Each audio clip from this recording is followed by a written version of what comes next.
Hello everyone, सभी का welcome करता हूं अगेन वाईईटी योर इंग्लिश ट्यूटर पे। आप सभी को गुरु पूर्णिमा की ढेरों शुभकामनाएं। आज की जो क्लास बेस्ड है वो है द हिंदू के फर्स्ट एडिटोरियल पे, और ये क्लास बताती है आपको डिसेबिलिटी का डेटा होना क्यों ज़रूरी है। भारत में कितने लोग अपाहिज हैं, कितनों के हाथ पांव खराब हैं, कितने लोग ब्लाइंड हैं, डेफ हैं, डम्ब हैं। ये सारा डेटा अगर सरकार के पास नहीं होगा तो सरकार इन लोगों के लिए कोई अच्छी पॉलिसी नहीं बना पाएगी। चलिए शुरू करेंगे इस इन्फॉर्मेटिव आर्टिकल को अपने क्विज़ के साथ में।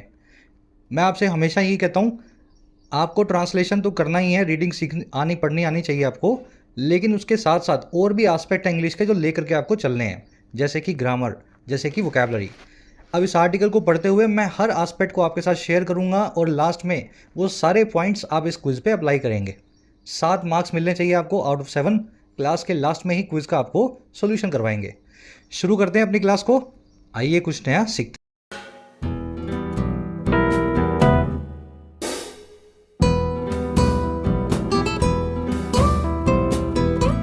कह रहा है जी, मेकिंग डिसेबिलिटी काउंट। क्या मीनिंग है भाई इसका?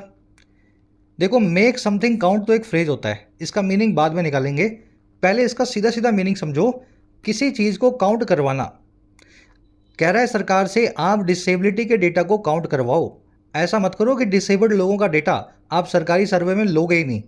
आप ऐसे क्वेश्चन ज़रूर रखो अपने सर्वे में, हेल्थ सर्वे में, जिससे आपको पता लगे भारत के किस परिवार में कितने डिसेबल्ड आपको मिलेंगे। तो कह रहे हैं जी, मेकिंग डिसेबिलिटी काउंट। अब देखो, ये जो फ्रेज है ना, ये फ्रेज बना हुआ है एक दूसरे फ्रेज के ऊपर बेस्ड है, जो कि है मेक समथिंग काउंट। इसका मीनिंग क्या होता है? इसका मीनिंग होता है जी किसी चीज़ को बेस्ट वे में यूटिलाइज करना। अब देखो, ये बात आप भूल जाओगे थोड़े दिनों बाद। मैं एक एग्जांपल देता हूँ, उससे आपको समझ में बैठेगी दिमाग में।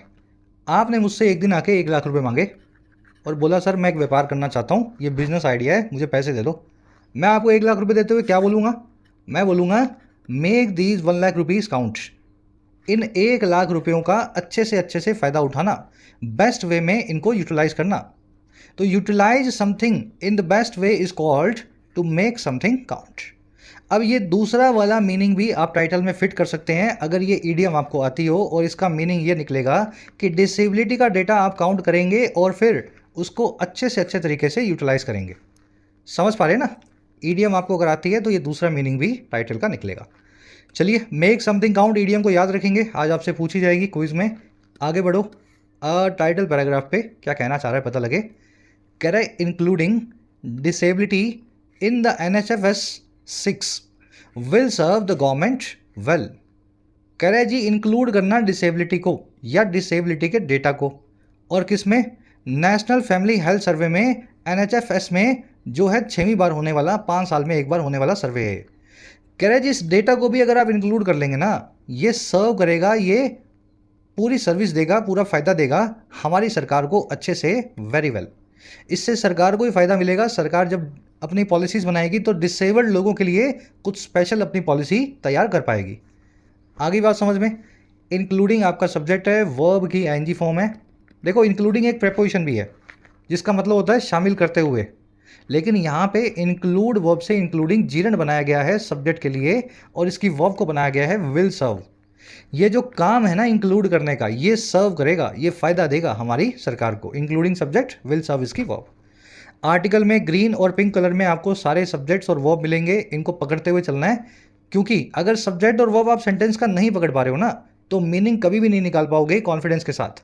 तो ये एक्सरसाइज आप मेरे साथ करते हुए चलेंगे। उसी के साथ में अब जल्दी से आर्टिकल की वोकैब देख लेते हैं, ताकि सारे वर्ड्स को एक साथ देखने पे आर्टिकल स्मूथली पढ़ सकें। और हाँ, इन प्यारे प्यारे बच्चों को अपनी एग्ज़ाम्स की तैयारी को बूस्ट देने की ज़रूरत है, तो आप फ़ायदा ले सकते हैं YT के कोर्सेज़ का। YT आपकी अपनी ऐप है, कमेंट सेक्शन में इसका लिंक रखा है, इसको डाउनलोड करें। ऐप पे आपको 4 तरह के कोर्सेज मिलेंगे, राइटिंग का, UPSC का, SSC का और बैंकिंग का।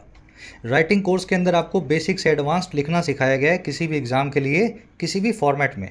लगभग 80 घंटे का कोर्स है, इसका फ़ायदा आप ले सकते हैं। इसी तरीके से UPSC कोर्स जो अभी भी लॉन्च हुआ है, इसमें आपको UPSC में या स्टेट PSC एग्ज़ाम्स में इंग्लिश में माइग्रेट करवाया जाता है।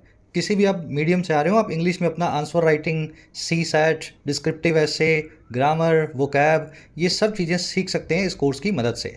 अभी भी कोर्स लॉन्च हुआ है, इसमें पर्सनल मेंटोरशिप का भी फैसिलिटी है, विद पर्सनल मेंटोरशिप ये कोर्स है 4999 का, और विदाउट पर्सनल मेंटोरशिप ये है 1999 का। ऐप पे आपको एसएससी और बैंकिंग के कोर्स भी मिलेंगे। इस नंबर पे कांटेक्ट करके आप बात कर सकते हैं अगर किसी भी कोर्स से रिलेटेड आपकी कोई क्वेरी है तो। नंबर को नोट कर लें, ऐप को डाउनलोड करें। चलिए आज की वोकैब शीट है, ये 5 वर्ड्स हैं अपने पास।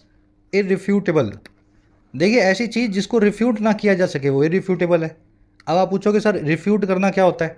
रिफ्यूट का मतलब होता है मना करना, रिफ्यूज़ करना, डिनाई करना। रिफ्यूट और रिफ्यूज़ ऑलमोस्ट एक जैसे ही वर्ड है ना। रिफ्यूट में आप ऐसा बोलते हो नहीं नहीं ऐसा हुआ ही नहीं, किसी पास्ट की चीज़ के लिए मना करने के लिए रिफ्यूट का वर्ड का इस्तेमाल करते हो। जैसे किसी ने आपको पूछा यार कल तुम बाजार में थे ना शाम को 6 बजे, अब आप उस समय आपको कॉलेज में होना चाहिए था या ट्यूशन पे होना चाहिए था, तो आप क्या बोलोगे? ना ना मैं तो नहीं था बाजार में। तो आप अपने इस क्लेम को, सामने वाले की स्टेटमेंट को रिफ्यूट कर रहे हैं। चलिए, CCTV footage nowadays is considered irrefutable evidence of the crime. CCTV footage जो है आजकल कंसीडर की जाती है, मानी जाती है अनडिनाइबल एविडेंस, यानी कि सबूत किसी भी क्राइम का, किसी भी गुनाह का।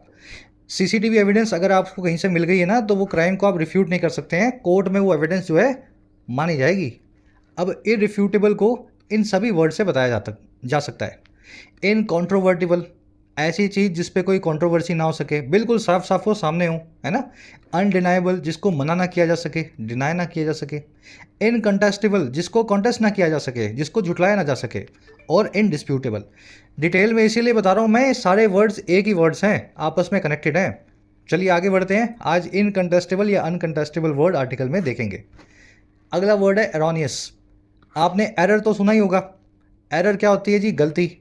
एरर एक नाउन है, एरोनियस एक एडजेक्टिव है। इसका मतलब होता है गलत, जिसमें कुछ रॉन्ग हो या इनकरेक्ट हो। समझ गए ना? त्रुटिपूर्ण, जिसमें त्रुटि हो, erroneous. The placement of unquestionable blind faith in any political sect is inherently erroneous and gives rise to fascism. जो प्लेसमेंट है या रखने का काम है, प्लेस करने का काम है, बिना किसी सवाल के अंधी भक्ति को या ब्लाइंड फेथ को किसी भी पॉलिटिकल पार्टी में, कह रहे वो अपने आप में इनहेरेंटली इरोनियस है, अपनी तासीर के हिसाब से, अपने नेचर के हिसाब से वो गलत है।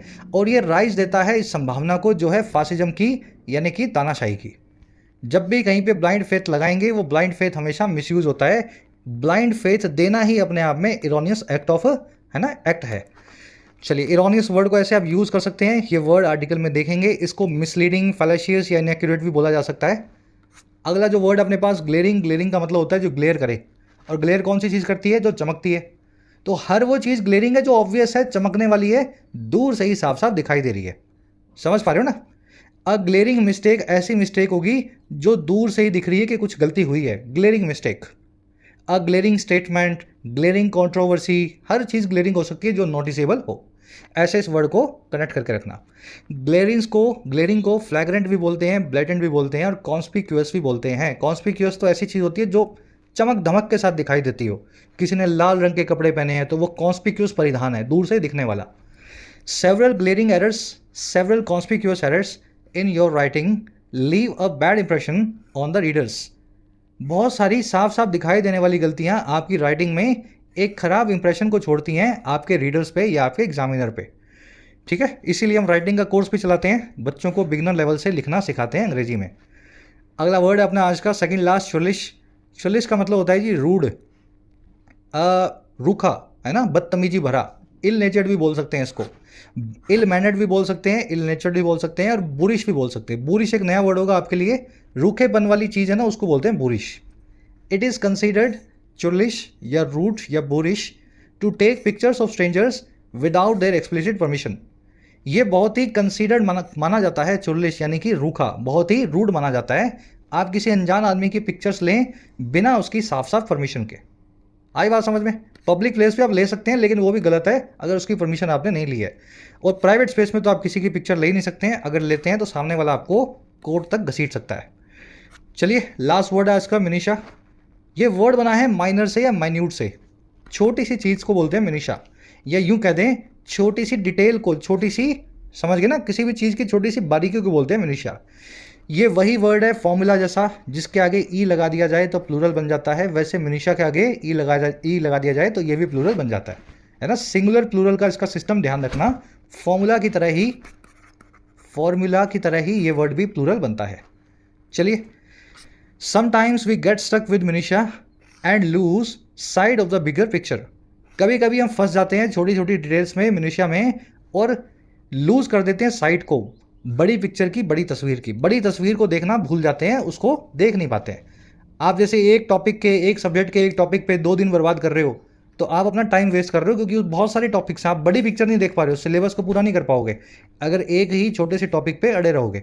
ठीक है, इसी को बोलते हैं मिनिशिया में फंस जाना। चलिए, अब आ जाओ आर्टिकल पे, एक समरी आपको देंगे किस बारे में लिखा हुआ पता लगे। देखिए, भारत में 2 तरह के सर्वे करवाए जाते हैं भारत सरकार के द्वारा लोगों की हेल्थ को जांचने के लिए। पहले सर्वे का नाम है SRS रिपोर्ट और दूसरे सर्वे का नाम है national family health survey. SRS bulletin जो है ये होता है जी 5 या 6 साल से, और NFHS होता है 5 साल से, लेकिन इसको कभी कभी सरकार 8-8 साल तक डिले कर देती है। अब इन दोनों के अलग अलग काम हैं, अलग अलग ऑब्जेक्टिव्स हैं। SRS का काम है बीमारियों को देखना, कितने लोगों को एनीमिया है, कितने लोगों को एड्स हैं, मोर्टेलिटी क्या है, कितनी माएँ बच्चों को जन्म देते हुए डेथ हो जाती है जिनकी, इस तरह के काम करना। नेशनल फैमिली हेल्थ सर्वे का मतलब है परिवार की हेल्थ को देखना, बच्चों में कुपोषण कितना है, महिलाओं में कितना है, कितने लोग स्मोकिंग करते हैं, हार्ट हेल्थ कैसी है। तो दोनों के अलग अलग डोमेन्स हैं। अब जो डिसेबिलिटी का डेटा है, भारत में कितने लोग डिसेबल्ड हैं, वो डेटा SRS में भी लिया जाता था और NFHS में भी लिया जाता था, लेकिन SRS में बहुत ही माइन्यूट लेवल पे लिया जाता था और NFHS में बड़े स्केल पे। हाल ही में सरकार ने बोला कि NFHS से इस डेटा को लेना बंद करेंगे, SRS का जो थोड़ा सा डेटा है डिसेबिलिटी का, उसी पे ही आगे रिलाई करेंगे। हमारा आर्टिकल ये कह रहा है कि दोनों अलग अलग सर्वे हैं, डिसेबिलिटी के डिटेल्ड डेटा को लेना बंद ना करें, क्योंकि अगर आप इसको बंद कर देंगे ना, तो आज से 20 साल बाद आपको पता ही नहीं होगा डिसेबल्ड को क्या जरूरत है भारत के और क्या उनके लिए पॉलिसीज बनाई जाए। तो NFHS में डिसेबल्ड का डेटा कंटिन्यू होना चाहिए, कलेक्ट किया जाना, जो हाल ही में NFHS सरकार के द्वारा कंडक्ट किया जा रहा है। डिटेल में आपको सर्वे मैंने बता दिया है ना, पूरी कहानी। इन दोनों ही स्कीम्स की मैं ऑडिट कर चुका हूँ पर्सनली पिछले 5 साल में, SRS बुलेटिन की और NFHS की, है ना। तो दोनों की डिटेल में मैं काफ़ी अच्छे से दोनों सर्वेस को जानता हूँ। चलिए अब शुरू करते हैं। कह रहा है जी, the significance of data in influencing policy constructs and their own decisions is non-contestable। कह रहा है जो सिग्निफिकेंस है, जो महत्वपूर्णता है, इंपॉर्टेंस है सूचना की, इंफॉर्मेशन की, डेटा की, और किस चीज़ में भाई, प्रभावित करने में, आपकी नीतियों को इन्फ्लुएंस करने में सरकार की पॉलिसीज़ को, और पॉलिसी को ही नहीं बल्कि पॉलिसी के कंस्ट्रक्ट्स को। कंस्ट्रक्ट क्या होता है? कई पॉलिसी का ग्रुप, ढांचा, स्ट्रक्चर। जैसे एक हमारी एजुकेशन पॉलिसी है, न्यू एजुकेशन पॉलिसी आई है, तो वो एजुकेशन पॉलिसी कंस्ट्रक्ट है ना। कह रहे जो इंपॉर्टेंस है डेटा की प्रभावित करने में, पॉलिसी के ढांचे को, सरकारी नीतियों के कंस्ट्रक्ट को, और उसके बाद में देयर ऑन मतलब वहाँ उसके बाद में, कह रहे डिसीजंस को, सरकार के फैसलों को। कह रहे ये सिग्निफिकेंस जो है ना, ये है नॉन कंटेस्टेबल, ऐसी चीज़ जिसको कॉन्टेस्ट नहीं किया जा सकता, जिसको मना नहीं किया जा सकता। Non contestable, incontestable, irrefutable, undeniable, incontrovertible. याद है ना कि सारे वर्ड्स अभी करवाए थे आपको, है ना, वही वर्ड्स हैं। बार बार इनका रिवीजन आपका आर्टिकल में होता जाएगा। तो ये सिग्निफिकेंस अपने आप में है और इसको हम डिनाई नहीं कर पाएंगे। सिग्निफिकेंस आपका सब्जेक्ट है, इज इसकी वर्ब है, देयर ऑन का मतलब होता है आफ्टर वर्ड, देयर ऑन वहाँ उसके बाद, है ना, आगे जाकर के, कॉन्सिक्वेंटली, सब्सिक्वेंटली भी इसको बोल सकते हैं, एडवर्ब है। कंस्ट्रक्ट का मतलब होता है जी ढांचा। चलिए और आगे बढ़ते हैं। कह रहा है the country takes periodic stock of various parameters just to inform welfare policies better. कह रहा है हमारी कंट्री जो है टेक स्टॉक करती है, और कैसे करती है? पीरियोडिकली। टेक स्टॉक का मतलब होता है जी किसी चीज़ का जायजा लेना। ये वर्ड बना है आपके गोडाउन से। साल के अंत में आपका अगर कोई गोडाउन है, कोई गोदाम है, आप कोई व्यापारी हैं, तो साल के अंत में जाकर के आप सारे स्टॉक को गिनने की कोशिश करते हैं। अगर आप किराने की दुकान चलाते हैं तो आप सारे साबुन गिनेंगे, अलग अलग कंपनियों के, कितने साबुन आपके पास शुरू में थे, कितने आपने और मंगाए और अब कितने बचे हैं, ताकि आपकी सेल्स को आप जो है समझ के ना वो कर सकें, उसको एनालाइज कर सकें। तो वहीं से हमने एक फ्रेज बना दिया, टेक स्टॉक ऑफ समथिंग। जैसे व्यापारी अपने गोदाम में जाकर के अपने सामान का स्टॉक लेता है, सामान का जायजा लेता है, वैसे ही किसी सिचुएशन का जायजा लेने के लिए, असेस करने के लिए इस ईडियम का इस्तेमाल किया जाता है। तो कह रहे जी हमारी कंट्री भी टेक स्टॉक करती है, जायजा लेती है, असेसमेंट करती है बहुत सारी कसौटियों की, बहुत सारे पैरामीटर्स की। और क्यों? ताकि हम इन्फॉर्म कर सकें, प्रभावित कर सकें, इन्फ्लुएंस कर सकें वेलफेयर की पॉलिसीज़ को, सरकार की कल्याणकारी नीतियों को और अच्छे से बेटर तरीके से। समझ गए? कंट्री की वो है टेक स्टॉक ऑफ, एक इडियम है, मीनिंग आपका समझ में आ गया इसको, है ना। व्यापारी और उसके गोडाउन से जोड़ दोगे तो हमेशा याद रहेगी। पैरामीटर का मतलब होता है कसौटियाँ। हमारी कंट्री के पास कई पैरामीटर्स हैं हेल्थ के जो है फील्ड में। कितने बच्चे स्टंटेड हैं, कितने बच्चे वेस्टेड हैं, कितनों का एनीमिया है, मोर्टेलिटी रेट क्या है, ये सब पैरामीटर से पता लगता है देश के बच्चे कितने हेल्दी हैं। करे जी, in context the recent decision of the union government to drop the disability specific question from the NFHS 6 seems churlish and sends out wrong signals। कह रहा है अगर इस कॉन्टेक्स्ट में देखें जो हमने बातें ऊपर बोली हैं, तो अगर उस कॉन्टेक्स्ट में देखें तो हाल ही में जो फैसला आया है हमारी सेंट्रल गवर्नमेंट का, और फैसला किस चीज़ का है? निकाल देने का है, ड्रॉप कर देने का है। डिसेबिलिटी के स्पेसिफिक जो क्वेश्चन हैं, अपाहिज लोगों के ऊपर खास जो सवाल हैं, और कहाँ से? इस सर्वे से, NFHS 6 से। कह रहे ये डिसीजन अपने आप में दो चीज़ों के दो काम करता है। पहला तो ये दिखाई देता है बहुत ही रूड, बहुत ही अनकाइंड, बहुत ही इम्पोलाइट, और दूसरा ये गलत सिग्नल्स को भी सेंड आउट करता है, लोगों के दिमाग में गलत चीज़ों को बिठाता है कि सरकार जो है डिसेबल्ड लोगों के लिए बिल्कुल भी कंसर्न नहीं है। एक ही सवाल था, उस सवाल को भी इस सर्वे से इस बार निकलवाने की कोशिश कर रही है। डिसीजन की वर्ब है सीम्स, 40 का मतलब होता है जी इम्पोलाइट, अनकाइंड। सेंस इसकी दूसरी वर्ब है। डिसीजन की पहली वर्ब है सीम्स, दूसरी वर्ब है सेंस। जब आप सब्जेक्ट वर्ब पकड़ते हैं तो आप जो है ना उनको एनालाइज भी कर पाते हैं। डिसीजन सिंगुलर है, इसलिए ये वर्ब भी सिंगुलर है, सीम्स लिखा हुआ है, और ये वर्ब भी सिंगुलर है, सेंस लिखा हुआ है ना। कह रहा है after years of campaigning for the same, activist rejoiced when the government aided one question on disability in the NFHS 5। कह रहा है जी कई सालों के कैंपेन करने के बाद में, अभियान चलाने के बाद में, इसी चीज़ के लिए फॉर द सेम, एक्टिविस्ट लोगों ने सेलिब्रेट किया, रिजॉइस किया इस चीज़ को जब सरकार ने ऐड कर दिया एक क्वेश्चन, सिर्फ एक सवाल, डिसेबिलिटी पे, लोगों के अपाहिज होने पे, पिछले वाले NFHS में, 2020 वाले NFHS में 5 में। कह रहा है और वो होपफुल थे and were hopeful that this would be bid upon in subsequent versions of the national wide survey. और ये सभी एक्टिविस्ट खुश होने के साथ साथ आशातीत भी थे, इनको होप भी थी कि यही चीज़ जो है ना इसको बिल्ड अपॉन किया जाएगा और आगे बढ़ाया जाएगा। बिल्ड अपॉन करना मतलब छोटा सा आपने बेस बनाया, इसके ऊपर और बिल्ड अपॉन करते जाएंगे, है ना। तो कह रहे हैं इसी चीज़ को आगे और बढ़ाया जाएगा, बिल्ड अपॉन किया जाएगा आने वाले वर्जन्स में, नेशनल फैमिली हेल्थ सर्वे के 5 के बाद में, 6 में, 7 में, 8 में। तो बड़ी मुश्किल से 5वें सर्वे में एक क्वेश्चन ऐड करवाया था, अब उस क्वेश्चन को भी सरकार निकाल रही है। एक्टिविस्ट तो ये सोच रहे थे कि इस बार तो एक की जगह और भी क्वेश्चंस होंगे। एक्टिविस्ट की वर्ब है रिजॉइस्ड, रिजॉइस करना, सेलिब्रेट करना, एंजॉय करना। गवर्नमेंट की वर्ब है एडेड। अच्छा, एक्टिविस्ट की दूसरी वर्ब है वर, ये लोग रिजॉइस भी कर रहे थे और दूसरा ये होपफुल भी थे। दिस की वर्ब है would be build upon, build upon करना एक फ्रेजल वर्ब है, इसका मतलब होता है किसी चीज़ को आधार बना के उस पर बड़ी इमारत बनाना, किसी चीज़ को आगे से आगे ग्रो करना। आपने 1000 रुपये बाजार में इन्वेस्ट किए, फिर 1000 से आपने 10,000 किए, 10,000 से 1 लाख किए अगले 20 सालों में, तो आप अपनी छोटी सी कैपिटल पे बिल्ड अपॉन करके एक बड़ा कैपिटल बनाने की कोशिश कर रहे हैं। समझ पा रहे हो ना, ऐसे इसको याद रख सकते हैं। कह रहा है जी the deletion and reluctance to map the minutiae that will help understand their lives and needs better leaves the question. कह रहा है जो डिलीशन है हटा देने का काम है, डिलीट कर देने का काम है, और जो रिलेक्टेंस है सरकार की, अनिच्छा है, अनविलिंगनेस है, हेजिटेशन है, और क्या करने की? मैप करने की, नक्शा बनाने की, ढंग से एक जायज़ा लेने की, और किस चीज़ को? छोटी छोटी उन डिटेल्स को जो हेल्प करेंगी हमें समझने में, अंडरस्टैंड करने में। That will help understand in लोगों की ज़िंदगियों को और इनकी ज़रूरतों को और अच्छे से। किन लोगों की? डिसेबल्ड की। कह रहा है ये दोनों ही काम जो है ना, डिलीशन कर देने का काम और सरकार की अनिच्छा है कि अब आगे ऐसा क्वेश्चन रखेंगे भी नहीं, जो रखा था वो भी हटा दिया। कह रहा है ये दोनों काम जो है ना वो लीव करते हैं, इस सवाल को छोड़ते हैं, इस क्वेश्चन को। और क्या सवाल है भाई? कॉलम लगा के आपसे बताया जा रहा है। सवाल ये है, is the government serious about its commitment to the disabled in the country who number as per census 2011 about 2.68 crore people. सवाल ये है कि क्या हमारी सरकार सीरियस है? Is the government serious? और किस बारे में? अपने उस कमिटमेंट, उस वचन के बारे में जो है भारत के डिसेबल्ड के लिए, अपाहिजों के लिए हमारे देश में, इन द कंट्री। और ये वही डिसेबल्ड हैं जो नंबर करते हैं, जिनका आंकड़ा है। नंबर यहाँ पे वर्ब है, हु नंबर है ना, जो नंबर करते हैं या जो इस आंकड़े में है। और आंकड़ा क्या है? 2011 की सेंसस के हिसाब से, जनगणना के हिसाब से 2.68 करोड़। आया सेंटेंस समझ में? थोड़ा लंबा है लेकिन आपने पीस बाय पीस समझ लिया।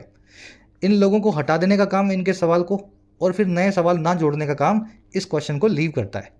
टेक्निकली यहाँ पे डिलीशन और रिलक्टेंस के लिए प्लूरल वर्ब आनी चाहिए, इसने सिंगुलर लगाई हुई है क्योंकि ये आर्टिकल में ऑथर जो है इन दोनों वर्ड्स को सिंगुलर आइडिया की तरह ट्रीट कर रहा है।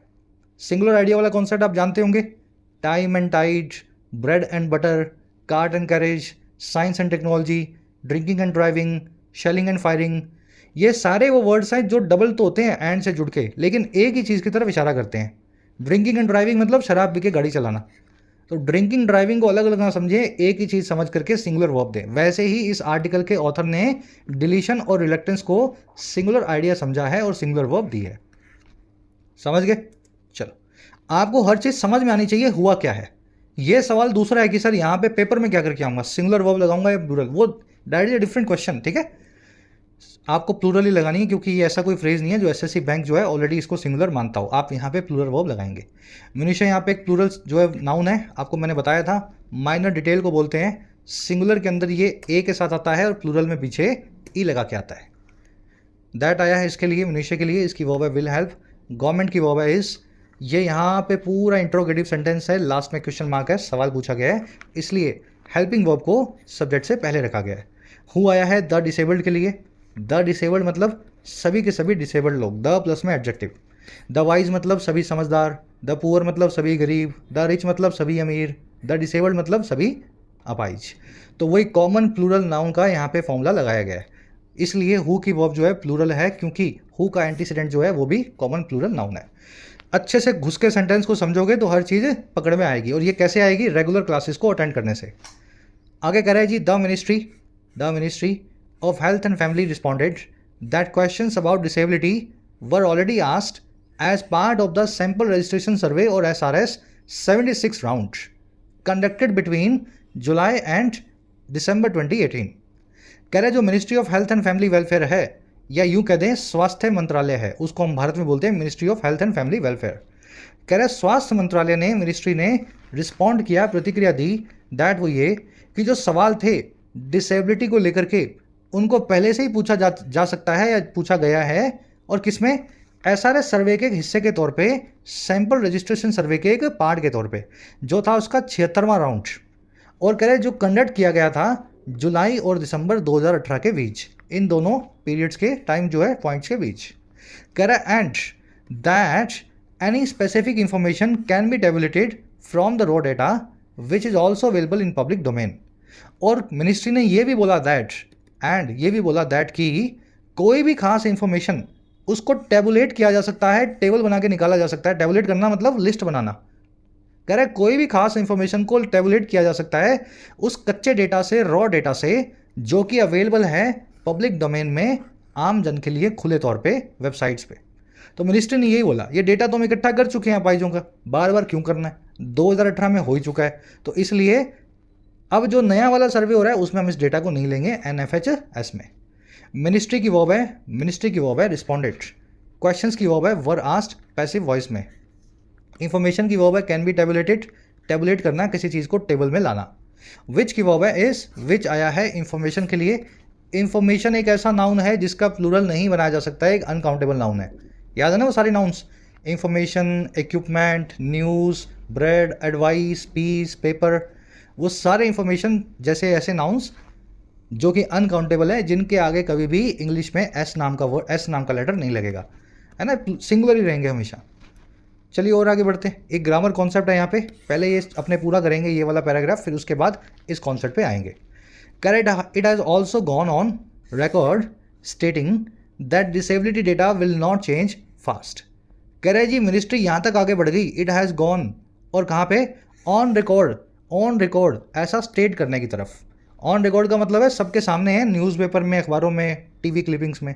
मिनिस्ट्री यहाँ तक आगे बढ़ गई कि ऑन रिकॉर्ड इसने स्टेट कर दिया, ऐसा कह दिया कि डिसेबिलिटी का जो डेटा है वो चेंज ही नहीं करेगा फास्ट। 4-5 साल में डिसेबिलिटी का डेटा चेंज नहीं होता है। इट की हुआ है हैज़ गॉन, इट आया मिनिस्ट्री के लिए, डेटा की हुआ है विल नॉट चेंज। ठीक है, कह रहे जी that might be an erroneous supposition. कह रहे ये जो बात है ना मिनिस्ट्री की, ये हो सकती है, माइट बी, ये हो सकती है एक एरोनियस सपोजिशन, एक गलत अवधारणा।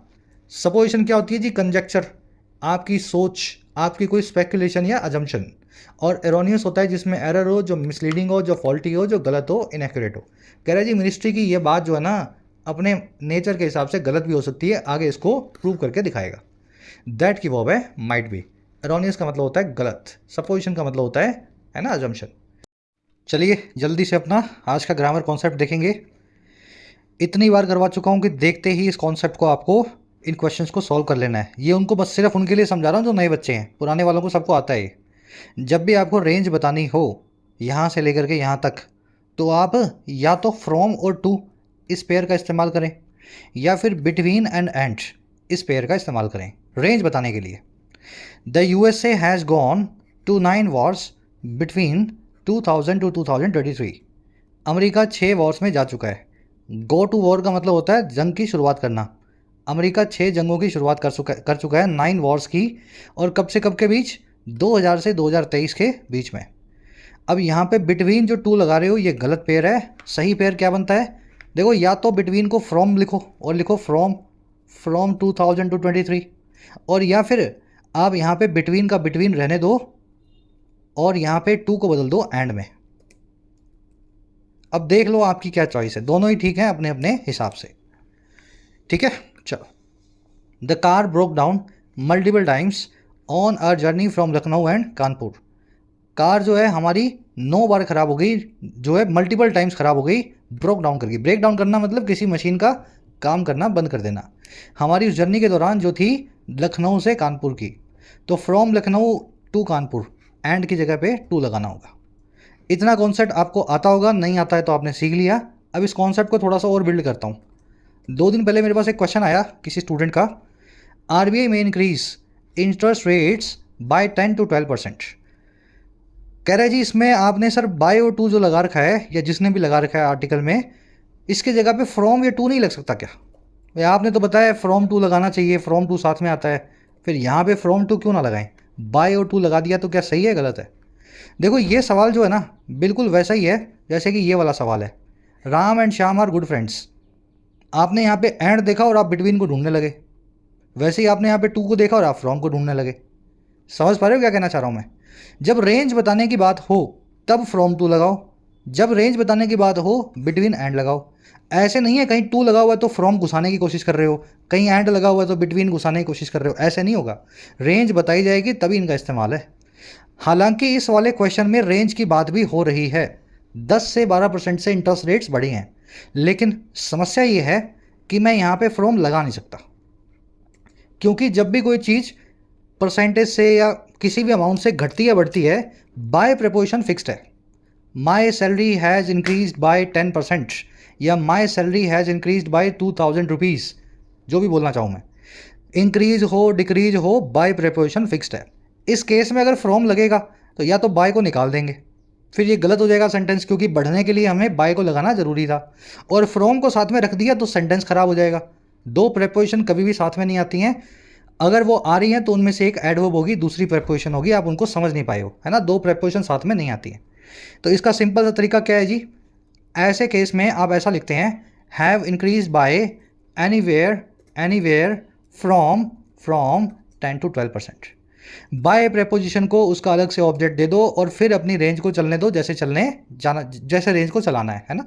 फिर फ्रॉम टू लगाओ, बिटवीन एंड लगाओ, कोई दिक्कत नहीं है। एनीवेयर बिटवीन 12 and 12% भी, 10 and 12% भी लिख सकता हूँ, ठीक है? बिटवीन 10 and 12% भी लिख सकता हूँ। मेरे ख्याल से अब दिमाग आपका शांत हो गया होगा ऐसे क्वेश्चंस को कैसे सॉल्व करना है। चलिए और आगे बढ़ते हैं, आ जाओ नेक्स्ट पैराग्राफ पे। कह रहा है while gross data on disabilities will change marginally but still be substantial given the numbers। कह रहे जहाँ ग्रोस डेटा है, ओवरऑल डेटा है डिसेबिलिटीज़ पे, वो बदलेगा, चेंज करेगा थोड़ा सा मार्जिनली। कह रहे अब कॉमा यहाँ ब्रैकेट लगा के बता रहा है बीच में, कह रहा लेकिन वो अभी भी होगा बट स्टिल भी, और क्या होगा, बहुत ही बड़ा, सब्सटेंशियल, बहुत ही मीनिंगफुल, कंसीडरेबल साइज में बड़ा। और क्यों, देखते हुए गिवन नंबर्स को यानी आंकड़ों को। तो 2.5 करोड़ अगर है अपने पास डिसेबल्ड, 2.5 करोड़ का 0.001% भी ऊपर नीचे हुआ तो वो भी हज़ारों हो जाएंगे। तो डेटा चेंज होगा मार्जिनली, लेकिन फिर भी हज़ारों या लाखों की संख्या में चेंज हो सकता है। डेटा की वर्ब है विल चेंज, डेटा की दूसरी वर्ब है will be. Will change and will be, but conjunction से दोनों वर्ब्स जुड़ी हुई हैं। कह रहा हुआ क्या, हुआ ये, the count of 6.1 lakh sample households that the NFHS relies on will make the data set truly representative. कह रहे जहाँ पे डेटा थोड़ा सा ही चेंज होगा फिर भी काफ़ी बड़ा होगा, कह रहे वहीं पे जो आंकड़ा है 6.1 लाख सैंपल हाउस होल्ड्स का, ऐसे परिवारों का जिनका सैंपल लिया जाएगा, जिनका सर्वे किया जाएगा, कह रहे जो कि NFHS रिलाई ऑन करता है, जिस सैंपल पे NFHS आधारित है। कह रहे ये काउंट ही अपने आप में बना सकता है डेटा के सेट को अच्छे तरीके से ट्रूली रिप्रेजेंटेटिव यानी रिप्रेजेंटेशन करने वाला। तो NFHS में बहुत बड़ा सैंपल लिया जाता है, SRS के सैंपल से काफ़ी बड़ा सैंपल रहता है। कम से कम 6 लाख परिवारों के घर की घंटी बजा के तो ये सर्वे होने वाला है। डेटा की वर्ब है विल चेंज, ये हो गया आपका, देख लिया आपने। काउंट की वर्ब है विल मेक, NFHS की वर्ब है रिलाई ऑन करना, किसी चीज़ पे आधारित होना। कह रहा है the elaborate questions asked by the NFHS will provide valuable specifics on the lives of the disabled. कह रहा है जो इलेबोरेट क्वेश्चंस है, इलेबोरेट क्या होते हैं, पूरी डिटेल में, कॉम्प्रिहेंसिव, एग्जॉस्टिव। कह रहे जो एग्जॉस्टिव या डिटेल्ड सवाल हैं जो NFHS का सर्वेयर पूछता है लोगों से, ये सवाल हमें प्रोवाइड करेंगे बहुत ही कीमती स्पेसिफिक्स को या डिटेल्स को, माइन्यूशिया को। और किस पे, जिंदगियों पे, लाइफ्स पे, डिसेबल्ड लोगों की, स्पेशली एबल्ड लोगों की। अब देखो सेमीकोलन क्या कह रहा है, कह रहा है something on that scale hitherto conspicuous by its absence. कह रहा है और ये एक ऐसी चीज़ है जो इस स्केल पे अभी तक बहुत नोटिसेबल थी अपनी नाम मौजूदगी की वजह से, एब्सेंस की वजह से। इतना बड़ा डेटा इतने सारे सवालों के साथ में डिसेबल्ड पे हमें कभी मिला ही नहीं। ये चीज़ अपने आप में काफ़ी नोटिसेबल है, काफ़ी समय से लोग जो हैं हिथर्टो यानी अभी तक नोटिस करते आ रहे हैं, कॉन्स्पिक्यूअस बन के ये चीज़ बैठी है।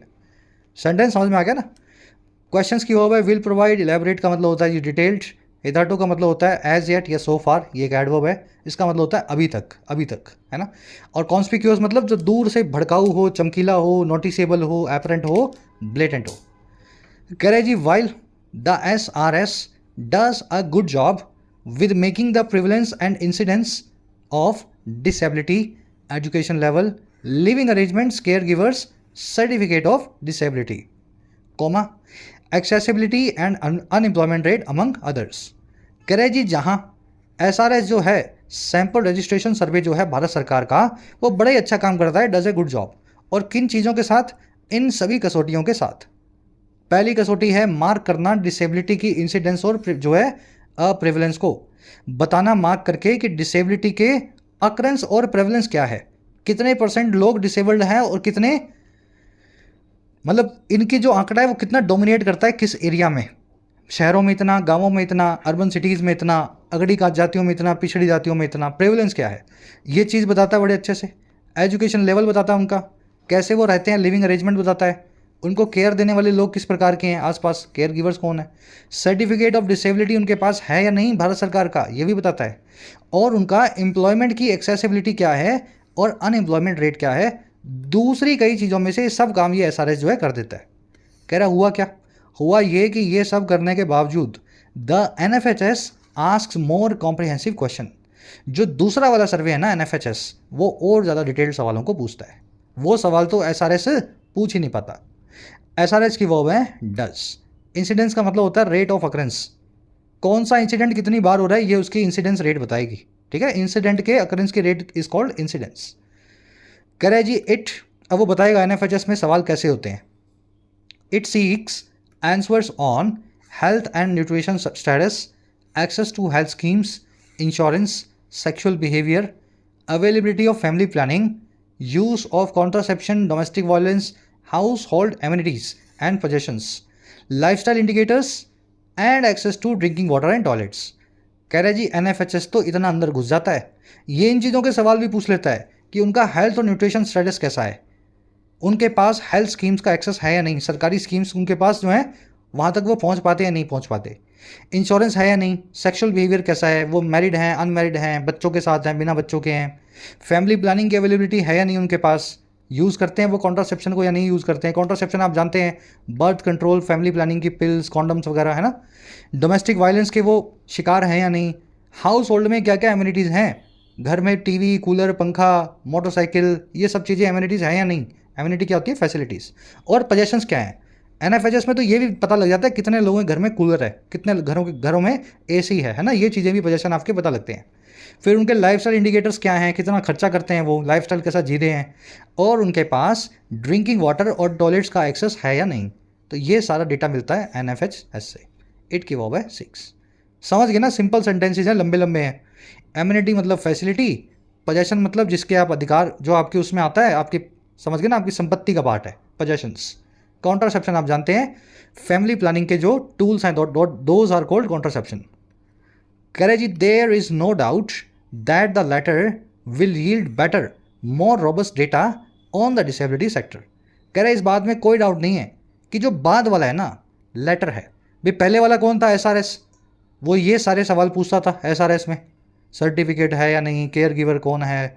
जो दूसरा है ना बाद वाला, यानी कि एनएफएचएस, कह रहा है जी जो लेटर है बाद वाला है वो ला करके देगा और अच्छे और ज़्यादा मजबूत रॉबस्ट डेटा को डिसेबिलिटी सेक्टर में, डिसेबल लोगों की कम्युनिटी पे। डाउट की वर्ब है इस, लेटर की वर्ब है विल यील्ड। यील्ड का मतलब होता है ला के देना या प्रोड्यूस करना किसी चीज़ को।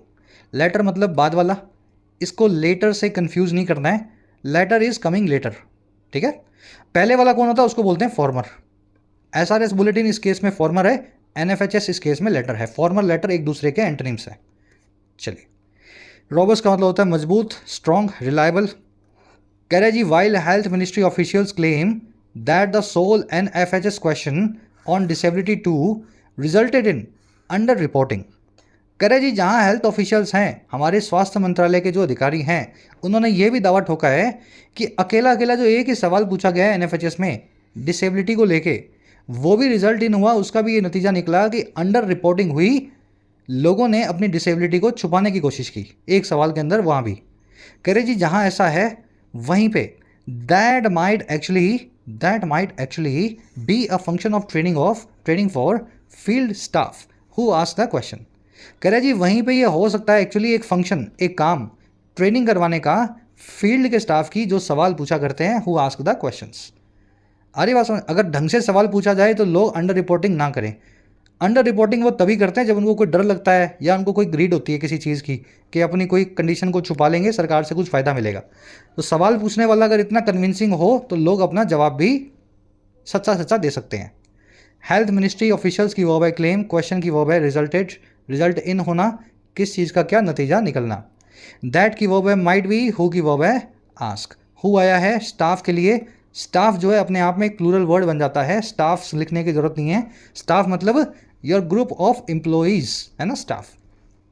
करा जी the state must employ these efforts. अब वो एफर्ट्स सारे बताए गए हैं।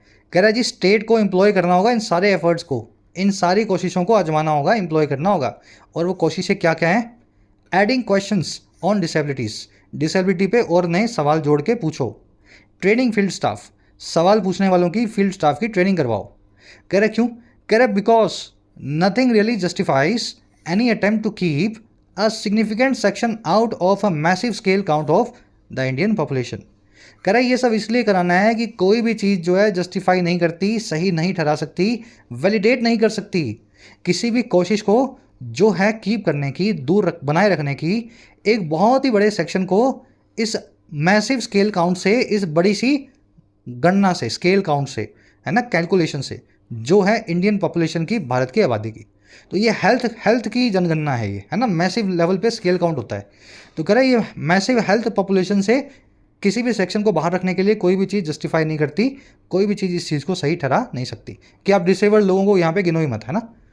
चलिए, स्टेट की वर्ब है मस्ट एम्प्लॉय। स्टेट का मतलब होता है राज्य या यूँ कह दें सरकार, एडमिनिस्ट्रेशन या प्रशासन। नथिंग की वर्ब है जस्टिफाई। जस्टिफाई का मतलब होता है जी किसी चीज़ को सही ठहराना। नथिंग सिंगुलर वर्ब लेता है इन जनरल 99% केसेस में, है ना। जस्टिफाई यहाँ पे सिंगुलर है पीछे एस के साथ। चलिए जल्दी से अपने क्विज़ की तरफ बढ़ेंगे। काफ़ी इंटरेस्टिंग आर्टिकल था। ऐसे आर्टिकल्स मुझे बहुत पसंद है पर्सनली, क्योंकि आपके दिमाग के दायरे खोलते हैं। आप नए नए सवाल पूछने लगते हो इन आर्टिकल्स को पढ़ने के बाद में, है ना, एक मैच्योर्ड पर्सन की तरह। और इसीलिए अनपढ़ आदमी की तरह बहस करना बहुत आसान है कि सरकार ये अच्छा कर रही है, सरकार वो बुरा कर रही है। मुश्किल ये है कि आप जो बात हो रही है ना उसके हर आस्पेक्ट को समझें, फिर अपने एक इन्फॉर्म्ड ओपिनियन बनाएं। सब कुछ समझने के बाद में जब आप कुछ बोलते हैं, जो अवधारणा बनाते हैं, वो आपका अधिकार है। और बिना पढ़े जब आप झगड़ा करते हैं, वो आपका वक्त खराब है ना। चलो फर्स्ट क्वेश्चन की तरफ बढ़ेंगे। पैसेज ये इंप्लाई करता है कि सरकार जो एसआरएस डेटा पे रिलाई कर रही है, वो रिलायंस ही अपने आप में प्रॉब्लमेटिक है। एसआरएस डेटा पे डिसेबिलिटी के लिए रिलाई नहीं करना चाहिए। ऐसा क्यों इंप्लाई करता है? क्या कमी है एसआरएस डेटा के अंदर? 4 ऑप्शंस आपके सामने हैं, हिंदी खुद करनी है आपको। फर्स्ट कमेंट में मैं इनके जो है जवाब डाल दूंगा, आंसर रख दूंगा, हिंट भी लगा दूंगा साथ में। पहले अपना आंसर निकालो, फिर मेरे वाले से मैच करो, ताकि आपको फील आए कि आपने खुद ने सॉल्व किया है। मैं करवा दूंगा सॉल्व तो मज़ा नहीं आएगा। आ जाओ सेकंड पे। काफ़ी मेहनत करके इन क्वेश्चंस को फ्रेम करता हूँ मैं, ताकि आप अपना दिमाग चला सको। सेकंड में आपसे पूछा है जी, पैसेज के हिसाब से अंडर रिपोर्टिंग का क्या रीज़न हो सकता है डिसेबिलिटी डेटा की NFHS 5 के सर्वे में? इनमें से क्या लगता है क्यों लोग अपनी डिसेबिलिटी को NFHS सर्वे के अंदर छुपाने की कोशिश करते हैं? बता दो भाई, चारों में से क्या रीज़न आपको लगता है? फर्स्ट कमेंट में आंसर मैंने डाल रखा है, वहाँ से मेरे वाले से अपने वाले को मैच कर लेना। थर्ड पे आ जाओ। 44 का आपसे सिनोनिम पूछा है, ये वर्ड आपको करवा चुके हैं बड़े अच्छे से। चारों में से एक वर्ड को आपको चूज करना है। चौथे में आपसे वन वर्ड पूछा है, एक ऐसी चीज़ जिसको मना नहीं किया जा सकता, डिनाई या कंटेस्ट नहीं किया जा सकता। ऑफ कोर्स ये भी आपको आता है। वन वर्ड है, 3-4 आपको बताए गए हैं, कोई भी 1 या 2 लिख दोगे आपका आंसर बन जाएगा। पाँचवें पूछा है जी, एक माइनर डिटेल किसी चीज़ के बारे में, उसको क्या बोलते हैं वन वर्ड में? और सिंगुलर वाली फॉर्म पूछ रहा हूँ, एक माइनर डिटेल की बात कर रहा हूँ, सिंगुलर वाला ही वन वर्ड देना, प्लूरल वाला नहीं चलेगा। 6वें 7वें में 2 एरर्स हैं। एरर्स आपको बिटवीन, एंड और फ्रॉम और टू वाले कॉन्सेप्ट में मिलेंगी। सेंटेंस को सही करके दिखाएंगे आप दोनों एरर्स को फाइंड आउट करते हुए। 7 क्वेश्चन के आंसर फर्स्ट कमेंट में है। आउट ऑफ 7 कितने मार्क्स मिले जरूर से बताना। क्लास को एक लाइक करके एक शेयर कर दो आगे, ताकि दूसरे बच्चों तक, स्टूडेंट्स तक पहुंच सके क्वालिटी कंटेंट। मुलाकात लेंगे आपसे कल की क्लास में। Until then signing out. Courses available हैं ऐप पे, जाके फ़ायदा ले सकते हो। टाइम रहते ही कोर्सेज का फ़ायदा लेना है। ऐसा ना हो लास्ट मोमेंट पे आकर के आप मैसेज करें, सर 15 दिन रह गए, 1 महीना रह गया। अभी जब वक्त है पढ़ने का तो पढ़ाई पे पूरा ध्यान दो।